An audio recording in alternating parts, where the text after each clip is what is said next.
Your local world-class realtor. I am here with Ryan Reckenberg from Allstate.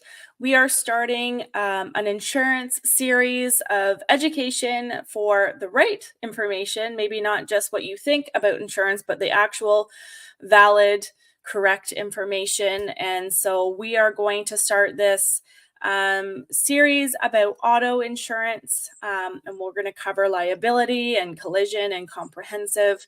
Ryan, if you want to just take a moment to introduce yourself, and then we'll get right into the information.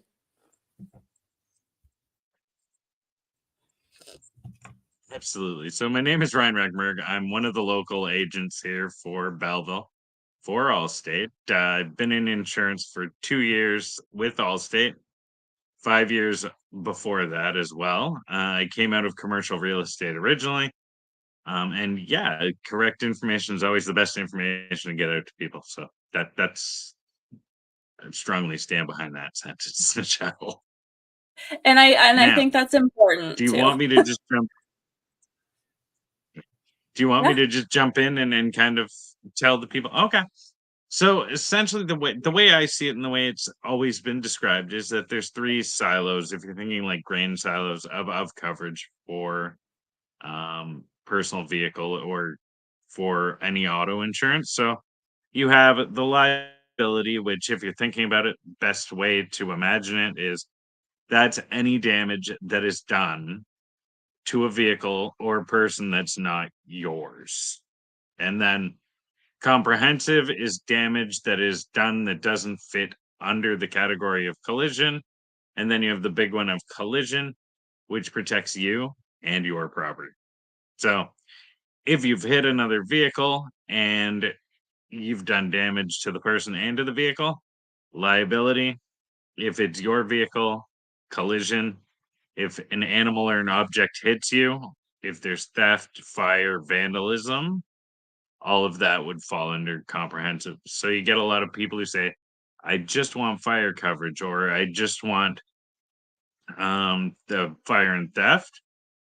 What they're saying essentially is I just want comprehensive.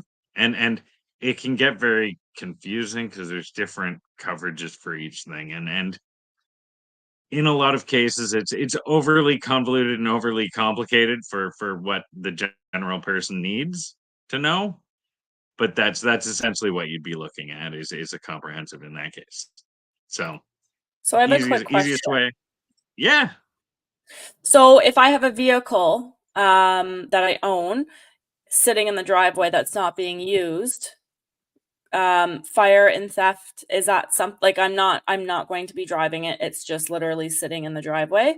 What what kind of coverage would you suggest? That is a good question because there's two ways to ensure that. The first one would be keeping the comprehensive on it. Problem for most people is it's overly expensive. It's an over coverage in that situation. So what I would personally do is put something called an OPCF 16, which is a suspension of all coverage except for things as it sits. So it has to be 45 days or longer sitting. So if you're not going to use the vehicle, you'd park it there and then you'd cover it under an OPCF 16. And it would essentially make the price of the policy somewhere between a half and a quarter. So that's Right. the cheapest and better way to do it. Yeah, because I know that there are And lots of so people like we have an extra vehicle that we have as well, and I'm like, well, we might as well keep it for our son. Like he's going to be 16 sooner rather than later, so I'm like, we'll just keep it. But do we have to keep coverage on it? That was kind of where that question sparked from. yeah, and what you would do, and a lot of people are in that situation, or they have a winter beater that they take off the road, or a summer driver that they keep on the road. What I suggest doing is just a quick, simple sign of a form, and you can suspend the coverage as long as you're not going to be using it for that 45-day period or longer. And it's the better way, the more economical way to do it with the same coverages. So absolutely. So I And you have were another saying for question. auto. Yeah, yeah. Yes. So does is So I know recreational vehicles are totally different. So when you said the 45-day situation, it sparked a question for me personally because we insure a sled, snowmobile, and obviously in the summer we do not ride it. So would something like that be an option, or do they know that it's a recreational seasonal vehicle and therefore you have to, have coverage all year long? For ATVs, for snowmobiles, even for like motorcycles, they're already done on like a year-round basis, and so they actually charge more during the usage months than they do on the off months. But they'll give you they've already worked that into the rate, so they just say keep it on, and it won't make a difference because it's already been rated for in most Right. situations. That So makes sense. some companies, yeah, some companies for their motorcycles and stuff will sell a seasonal policy. Most of them don't even bother because it'll be the same amount of premium, like same amount of cost to the person if they do it on a yearly policy. So Right. it's not Right. going to save you what you think you would. So, So that's where that would come from. I know I'm shooting a whole bunch of questions at you and you haven't even finished what you're talking about. That's okay. Um, That's why I'm here. Leased and rental vehicles, insurance-wise, would they is rental insurance covered with your normal insurance coverage? Like, so for example, when I travel, out of I country or Go ahead.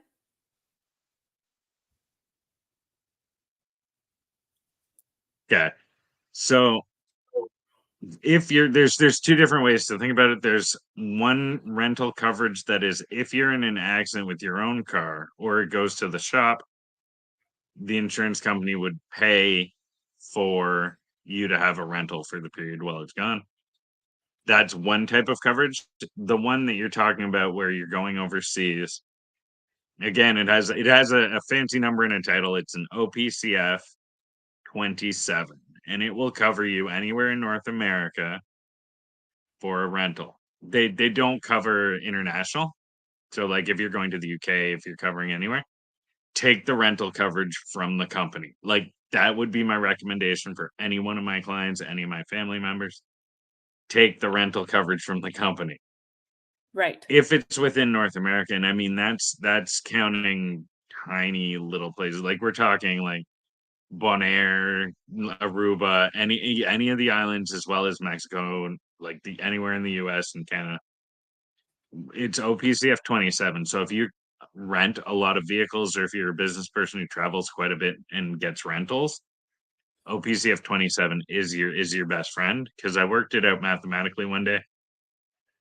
4 trips over 3 days would pay like it would come out beneficial to you. So if you're traveling 3 4 times and or one time and it's a long time, like a lot of snowbirds, and you're renting a vehicle if you're down there, that would be what you would do. And that would be OPCF incorporated 27. and that would be incorporated in, your normal coverage, or would that be an add-on that you would get? That would be an add-on. It's not a difficult add-on. It's usually about $15 to $18 for a year. It's just knowing that that coverage exists and Yes. and knowing that it's something you need to do. That is Yeah. huge. So That you is go the to you biggest go to the golden rental nugget. company and they say, I'll give you the coverage for so, and a lot of people also have the coverage and they don't even think about it on a lot of the credit cards offer rental coverage as well. So just know what you have, kind of look at it and think about it. And the coverage that you'd be getting from like an auto insurer, like whether it's RBC, Wawanesa, us, is the stronger coverage than like a card or versus like the rental company, but they all do the same job overall.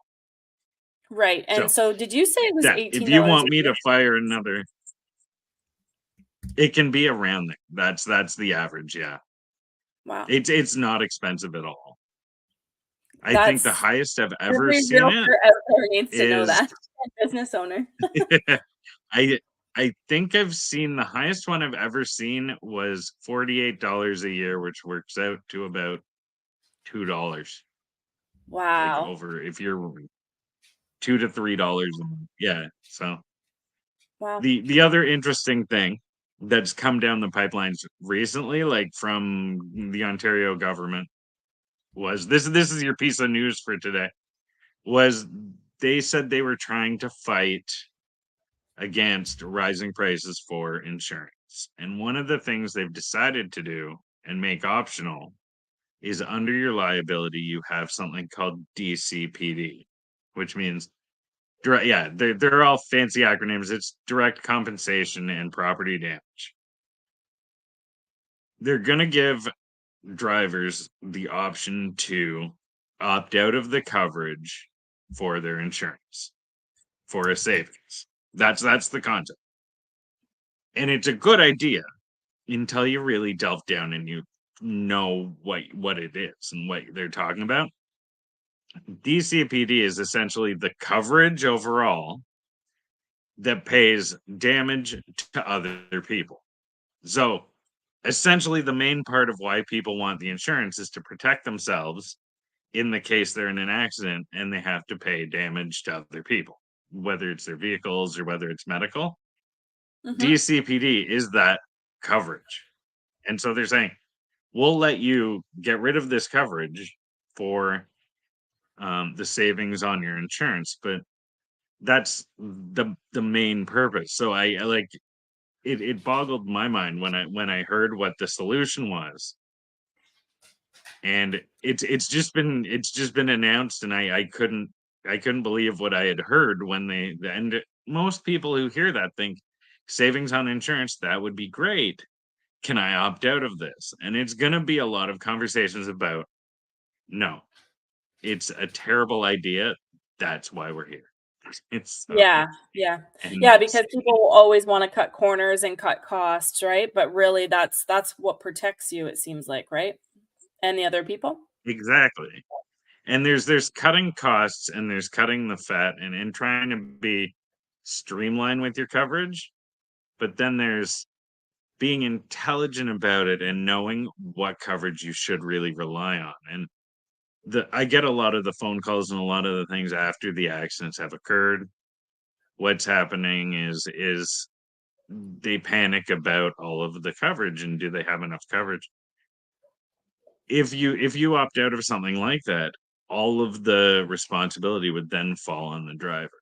And in most circumstances, like even with a $2 million liability, in a lot of situations, if you cut down your liability, because you can decrease just your overall general liability to like a lot of the discount insurers are having like $1 million or like $500,000 coverage. What they don't explain is anything above that value. So if you hit somebody and you injure somebody and destroy their car, and it happens to be a Tesla or it happens to be like a big truck that has a high value, you're on the hook for anything above the value. So if you have a 500,000 or even $1 million liability coverage, and the damage that you're held responsible for is 1.5 or 1.6 million dollars, you're then on the hook for that $600,000 personally. So Yikes. it's having that coverage to make sure that you feel comfortable, which is why whenever I talk to my clients, I always emphasize you should really top out the liability. It's the most important. It's kind of the apex of that pyramid of coverages. If you have an older vehicle or like a vehicle that you're buying off Craigslist or off wherever used car dealer on the cheap for winter, it's a whole different ballgame. It's a do you even want collision on it? I would never recommend taking liability off, which is what the government's deciding you may have the ability to do. And it's the one coverage I would never drive without. So Yeah. that's pretty Well, much a pyramid. At the top, you have the liability, and then comprehensive and collision at the bottom, just kind of holding it up. right, right. Now Is that so? Is the insurance the same across all of Ontario? So can you help people throughout Ontario, or is it just this local area? Each each province has its own. So when you're going into a real or into a an insurance office, no matter what company it is, we're all licensed. So that's the first thing to know. Just like financial advisors, we have boards, we have education we have to do. So once you have the education, like I can write policies anywhere in Ontario. It's easy enough to get the different provinces, but they will not allow you to hold more than two. So if it's Right, Ontario and Quebec or Ontario and wherever, there is a limitation on how many you can hold. right, There is no Canada-wide certification or anything, so you're basically bound to the province that you write. which makes sense. It's easiest way to think of that one. No, Yep, it's it is Ontario-wide, and the province itself makes all of the rules. We have a governing board. It's called FISRA. They control all of the auto rates actually. So each insurer is responsible to them to go and say it's highly regulated. So they'll say we need to increase our rates by 1% or by 0.5%. And then the province is the one who makes that judgment and says, yes, you can, no, you can't, which is why they control the price of insurance. It's less the companies being able to do it, and all of the coverages are standardized as one for they have been for decades now. So right. Well, it's good that's to a good know one too. because people need to know that, who they're working with is professional and is legit. Oh, absolutely. And it's there's no wild west in insurance where we're all playing on, especially in auto, playing on essentially a level playing field. It's just some companies are known for their claims and their customer service like ours. Well, when he says known more for like their commercial and for high-end vehicles, like each one has like a special niche that they can focus on, Right, and it makes it both interesting and competitive at the same time. for sure. Now, when a family has multiple vehicles, is that something that you guys bundle together, or is that something that each vehicle has their own individual coverage? How does that work? For like our company, there's different companies that do it different ways, and it depends on the drivers. There's a lot of riders on it because one may be like judged at risk if there's multiple accidents or some kind of situation. If they're high risk, then we have to sever it between two companies, and one will hold like the high risk, and then the other one will hold the rest of them. But in most cases, and in with most companies, ours included, the more vehicles that we have on a policy, the higher the discount, because the more vehicles that we're insuring for a household, it's just easier for us to keep track of. It's easier for us to insure. And it's the same thing. We also will bundle if you bring your house insurance and your auto insurance together, the savings is somewhere around 25% overall. Like just to give like an example, it's not a hard and fast rule, but that's when you bundle stuff together, it makes it a lot easier and the underwriters like it more because all of it is in one place. So Yeah, that makes total instead of sense. diversifying the risk, they're kind of solidifying it. Right. So a lot of companies do bundles and so it's just if there's a high risk person and there's talking about the high risk part, there's it would be an interesting show as well because there's buckets of high risk drivers. So you have people who are like moderately high risk, and then there's people who you can have an Ontario wide, and all of our insurance companies pay into it. And that, so because we're in a province that anyone who wants auto insurance legally has to be able to get auto insurance. Just that's the law that they pass. And Right. because of that, everybody then has to have, and there's some risks that we don't want to have because they're high risk, they have multiple issues. So there's actually a conglomerate of all the insurance companies that put money together into a couple of companies, and they all share the risk for all of the high risk drivers. So there'll be 10 or 15 insurance companies all covering one at risk driver because they know that they have to insure it, but they kind of don't want to. So Right. it's a way to ensure that the risk is spread evenly. For sure. Well, that's good. Yeah, bundling. I know personally we do not have our stuff bundled. We have it kind of spread all over the damn place. So maybe we need to talk when it comes to it and figure that out. Because yeah, if you can save, I mean, You can always give me a all right. Well, after call. this I'm call, maybe we'll always try. available.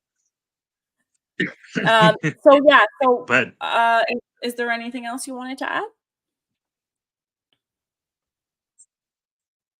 in terms of comprehensive, if you want kind of some really interesting ones. So for comprehensive, most of the coverage that we do see under there is vandalism, theft, and fire. But there's interesting ones. It also will cover things like animal hits. So if you hit a deer, if you hit like a wild turkey driving along Highway 2, past some of the farms, that would be comprehensive. But if something falls off someone's car, hits the road first, and then hits your vehicle, that's a comprehensive claim. But if something like a side mirror falls off someone's vehicle, comes straight back and hits your car, then it's collision. And it's kind of knowing little, really tiny details that happen like that. And when we do a house one, I have some really interesting house claim ones that have come across my desk, and it's been argued about over and over and over and over. And we have these conversations where it's just hours of conversation. And it's not very interesting to some people, but it's fascinating and it's vital to know what Oh, is and for sure. isn't covered every day. Yeah, absolutely. Um, But are there other any than that, are there any myths or anything that you think, that some people have about auto insurance that you need to bust? well, I have a couple of scary facts, and I don't know about myths.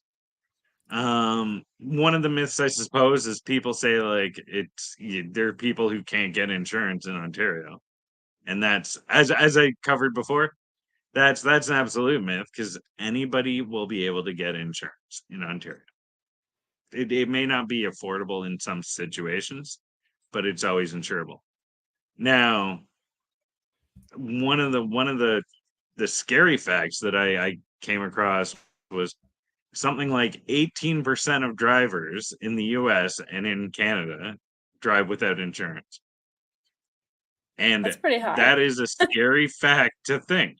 And under your liability, like under when we were talking about getting rid of that DCPD, there's a subcategory on all Ontario policies where you have a special rider to every single policy that's for underinsured and uninsured drivers. So if you're in an accident, it will cover your vehicle if the other person's driving without insurance because it's such a common occurrence now. And it's partially cost, but at the same time, the other part of the issue is sometimes people just don't think it's worth their time to protect what they have, and I don't understand it, and I'll argue to the end of the earth that you should really be protecting what you own, no matter if it's your house, your car, your trailer, whatever it is. Right. Yeah, absolutely. All right. So, I Eighteen think on the percent. next 18%, yeah, that's super high. That's crazy. All right, so we'll wrap up this session on auto coverage. I think, I forget what's next week. Home insurance?